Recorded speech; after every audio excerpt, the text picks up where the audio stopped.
नमस्कार। हमारे देश के ऑनलाइन मीडिया पोर्टल्स ने हिंदुइज्म के बारे में बहुत कुछ लिखा है। जैसे ही होली आती है वो हाथ में चुल्लू भर पानी लेकर उसमें डूबने की कोशिश करते हैं। रक्षाबंधन आता है तो उसे पैट्रियार्कल बताते हुए कलाई में राखी बांधने के बजाय उसे काटने की कोशिश करते हैं। और जब साल खत्म होते होते इनका दिवाला निकलने लगता है और दिवाली आती है तो ये रॉकेट के साथ साथ कुछ और भी जला देते हैं। तो ऐसे में जब हमारे वेब मीडिया पोर्टल्स अपनी वेबसाइट पर विजिट बढ़ाने के लिए ऐसे आउटरेजियस आर्टिकल्स लिख रहे हैं और इस पर ट्विटर पर प्रॉपर आउटरेज भी क्रिएट होती रहती है टाइम टू टाइम, तो ऐसे में ये डिस्कस करना जरूरी है कि हिंदुइज्म के अंदर क्या जैसी बातें यहां पर लिखी जा रही हैं वो सारी सच हैं या फिर वाकई में कोई डेमोक्रेटिक, कोई लिबरल व्यवस्था है पूरी हिंदुइज्म को अगर हम एक साथ देखें।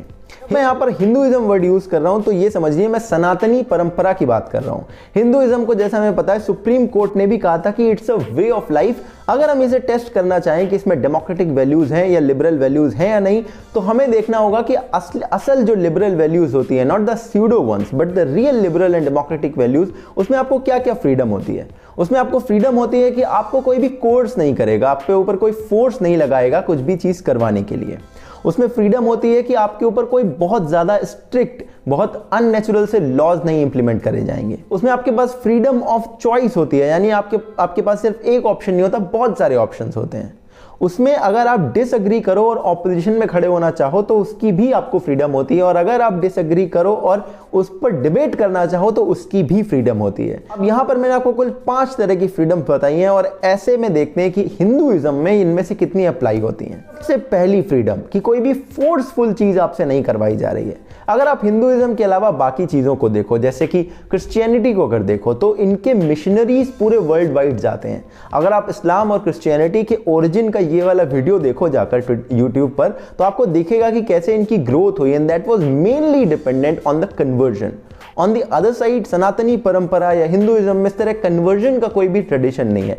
हमारे यहाँ से कभी भी कोई मिशनरीज बाहर नहीं गए, कोई भी लड़ाके बाहर नहीं गए कि लोगों को मार काट के कन्वर्ट कराएं। And that I think is the beauty of it, because they are not forcing anyone to do it. Everybody and anybody is welcome, but nobody is going to force it on anyone, because that is a very liberal and democratic way of life. Point number 2, no hard and fast rules. अगर आप सिर्फ दिवाली के celebration को देखो जो कि Hinduism का इतना बड़ा त्योहार है, और उसको आप इंडिया के अलग अलग पार्ट में देखो जाकर, एक पार्ट में आपको भगवान राम और सीता माँ की पूजा होती दिखेगी, वहीं बंगाल के साइड अगर आप जाओ तो काली माँ की पूजा होते हुए दिखेगी।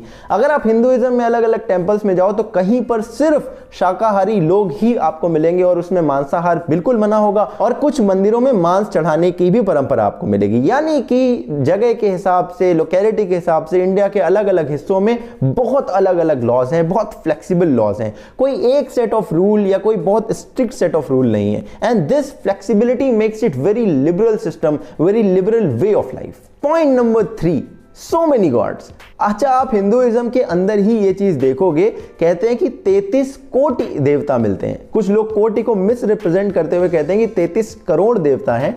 उसका एक्चुअल रिप्रेजेंटेशन है कि 33 टाइप ऑफ देवता मिलते हैं।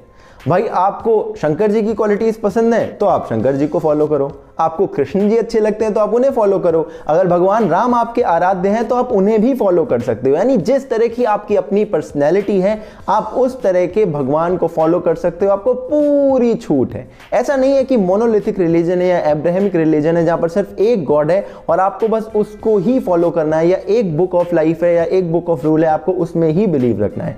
आपके पास गीता है, आपके पास रामायण है, आपके पास महाभारत है, आपके पास वेद है, पुराण, आप कितनी भी सारी चीजें चूज कर सकते हो, आप जो चाहे वो पढ़ सकते हो, जो चाहे उसे फॉलो कर सकते हो। And that is the beauty, that the option of choice, freedom of choice is the beauty, is the actual liberal tradition in Hinduism. Point number 4, what if you don't want to be a Hindu anymore. क्या अगर आप इसे छोड़ना चाहो तो आपके लिए क्या रूल है।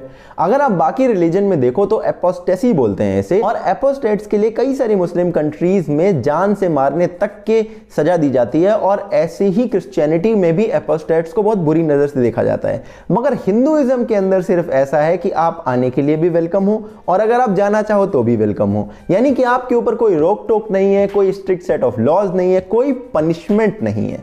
And that freedom allows more and more people to believe in it, and I guess that freedom works as a glue that makes people's belief more stronger in this way of life.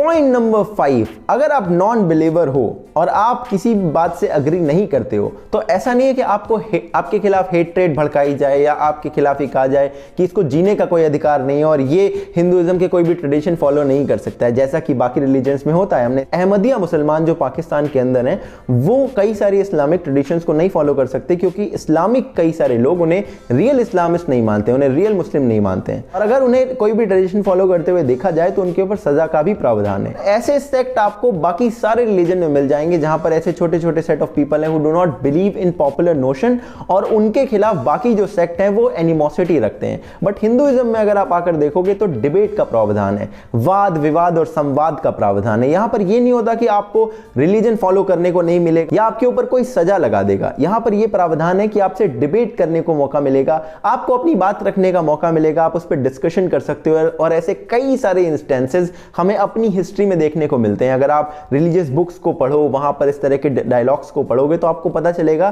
कि ये सारे discussion बहुत पहले हो चुके हैं। That system of having debate makes it very democratic system and democratic way of life. दोस्तों ये थे कुल 5 पॉइंट विच आई थिंक कि हिंदुइज्म को बहुत अच्छे से डिस्क्राइब करते हैं, proves that Hinduism is democratic and liberal way of life.